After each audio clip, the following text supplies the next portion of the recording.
بسم الله الرحمن الرحيم.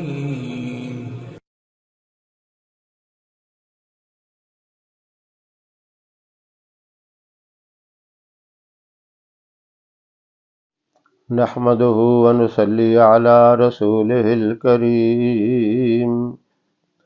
أما بعد فأعوذ بالله من الشيطان الرجيم.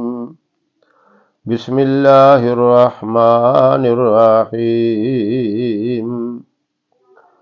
محترم سامعین و ناظرین، بعض دفعہ انسان کسی کام کے لیے کوشش کرتا ہے لیکن اس میں الجھا رہتا ہے، اس کا کام ہوتا نہیں ہے تو پریشان ہو جاتا ہے۔ میں اتنی محنت بھی کر رہا ہوں، کوشش بھی کر رہا ہوں اور ہر طرح کے ذرائع جو جائز قسم کے ہیں وہ بھی استعمال کر رہا ہوں، لیکن میرا کام ہوتا نہیں ہے، کام میں کامیابی ہوتی نہیں ہے، مجھے سخت پریشان ہو جاتا ہے۔ اب ایسے لوگ پریشان نہ ہوں، صرف اللہ کی طرف رجوع کرنا ہے۔ بس خرابی ہمارے اندر یہ ہے، خامی ہمارے اندر یہ ہے، نقص ہمارے اندر یہ ہے کہ صحیح معنوں میں ہم اپنے رب کی طرف رجوع نہیں کرتے۔ اگر کرتے بھی ہیں تو یقین سے نہیں کرتے، بے یقینی ہوتی ہے، تو پھر فائدہ کیسے ہو؟ ورنہ کام تو سوال ہی نہیں پیدا ہوتا رک جائے، اللہ سے صحیح طریقے سے مانگا جائے۔ جب نبی کریم صلی اللہ علیہ وسلم نے یہاں تک بتا دیا تمہارا جوتی کا تسمہ بھی ٹوٹ جائے تو تب بھی اللہ سے مانگو۔ اب مانگنے میں فرق ہے نا، صحابہ کرام ادھر مانگتے تھے اور ادھر کام ہو جاتا تھا، یقین کامل تھا۔ اور جب نماز فرض ہوئی اور تحفے کے طور پر نماز ملی، حضور صلی اللہ علیہ وسلم معراج سے واپس آئے، نماز کا تحفہ دیا تو صحابہ کرام اتنے خوش ہوئے کہ ان کی خوشی کی انتہا نہ رہی۔ اب کس بات کی خوشی تھی؟ وہ کہنے لگے اب تو اللہ سے مانگنے کا ایک ذریعہ مل گیا، ہمیں ایک طریقہ مل گیا اللہ سے مانگنے کا۔ بس 2 نفل صلاۃ حاجت پڑھتے تھے اور دعا مانگتے تھے، کام ہو جاتا تھا۔ ہم لمبے وظائف بھی کرتے ہیں، نماز بھی پڑھتے ہیں، ہمارے کام نہیں ہوتے۔ نہ تو ہم صحیح نماز پڑھتے ہیں جس طرح وہ سیکھ کر پڑھنی چاہیے، نورانیت والی، اللہ کی یاد والی، وہ نماز بھی نہیں ہماری۔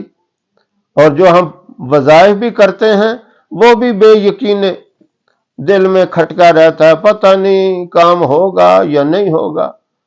ہمارا یہ قصور ہے۔ قرآن کریم میں آیت الکرسی اتنی بڑی طاقت والی ہے۔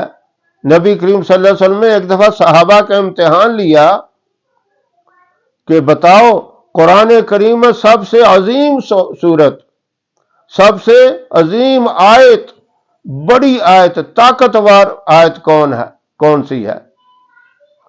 تو صحابہ کرام نے ڈرتے ہوئے جواب دیا کہیں بے ادبی ہم سے نہ ہو جائے، غلطی نہ ہو جائے۔ آہستہ آہستہ باتیں کرنے لگے۔ آپ صلی اللہ علیہ وسلم نے فرمایا نہیں، کھل کے بتاؤ، بتاتے وقت سیکھتے ہوئے پڑھتے ہوئے غلطی بھی ہو جائے تو کوئی بات نہیں ہے۔ تو صحابہ کے دلوں میں کچھ دلیری پیدا ہوئی تو بتایا کہ آیت الکرسی۔ تو آپ صلی اللہ علیہ وسلم نے فرمایا مجھے یہی امید تھی آپ سے۔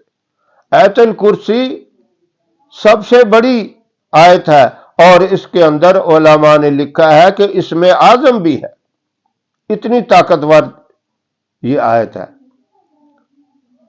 اور کوئی بھی کام آپ کا نہیں ہو رہا، آپ پریشان ہو چکے ہیں، تنگ آ گئے ہیں، آپ رات کو مغرب کی نماز کے بعد یا عشاء کی نماز کے بعد